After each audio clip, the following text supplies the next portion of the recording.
tout ça, en fait, c'est grâce à La Note Bleue et à La Note Bleue Production, en fait, qui est une toute nouvelle production qui vient de se faire. C'est très très familial, voilà. Et je fais partie de cette production-là. On est associé avec le patron de La Note Bleue, Alain Tanzi, et Alex Joubi, un ami très cher aussi, qui est dans le monde de la musique, et moi. Et donc voilà, on a décidé de... Je suis un peu le cobaye de la production, et voilà. Donc oui, effectivement, ça engendre un coût, et voilà. Là, ce sera géré par La Note Bleue Production. J'ai un kit complètement différent de ce qui peut se voir ou ce que j'ai pu utiliser jusqu'à maintenant. J'ai pas de tom, enfin j'ai juste un tom basse et j'ai 2 caisses claires, beaucoup de petites charlets différentes, des sonorités on va dire plus modernes, plus dans l'air du temps, et ça amène à jouer différemment, mais ça demande aussi un travail, une adaptation en tout cas, et vers quelque chose de nouveau, et qui m'amène aussi beaucoup de choses dans le jeu que j'avais développé en tout cas jusqu'à maintenant, et voilà.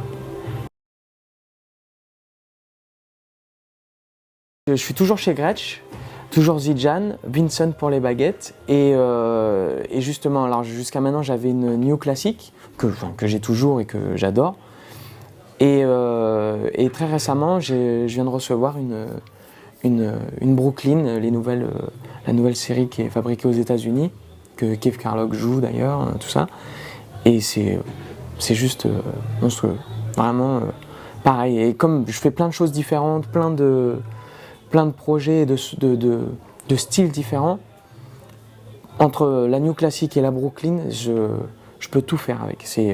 Alors j'ai des configs différents, j'ai une 18, j'ai une 20 en grosse caisse, une 18 et 20, suivant le contexte, j'avise et je prends ce dont j'ai besoin, mais avec le même kit, je peux tout faire.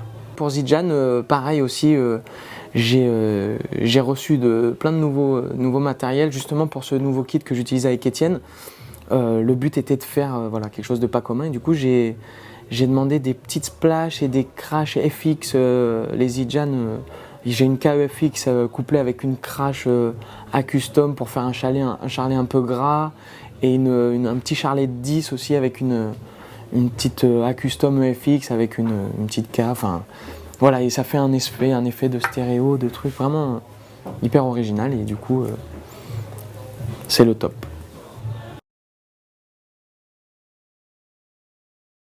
Elles sont en train de tourner, il y en a encore à venir, donc ces nouvelles vidéos Gretsch.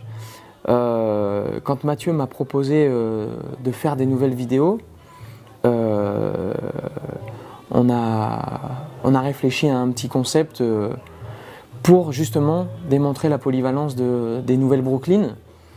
Et donc moi j'ai pensé tout de suite, parce que le faire tout seul à la batterie, ça me démontrait des styles juste avec... ça pouvait paraître un peu rébarbatif.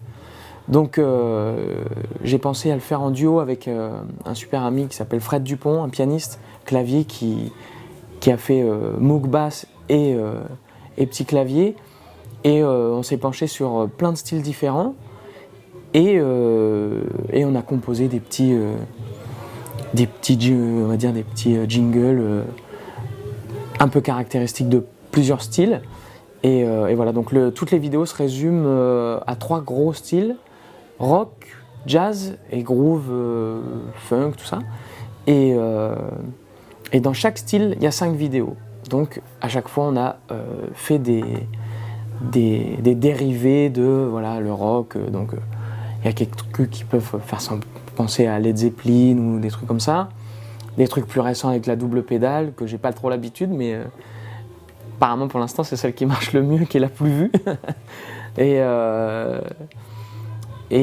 puis voilà, en funk pareil, donc pareil, j'ai utilisé des kits avec 2 caisses claires, et en jazz avec des kits 20, des kits de 18 avec différentes tensions de peau. Et voilà, donc allez checker, c'est en train de sortir, il y en a déjà quelques-unes qui sont là, et n'hésitez pas.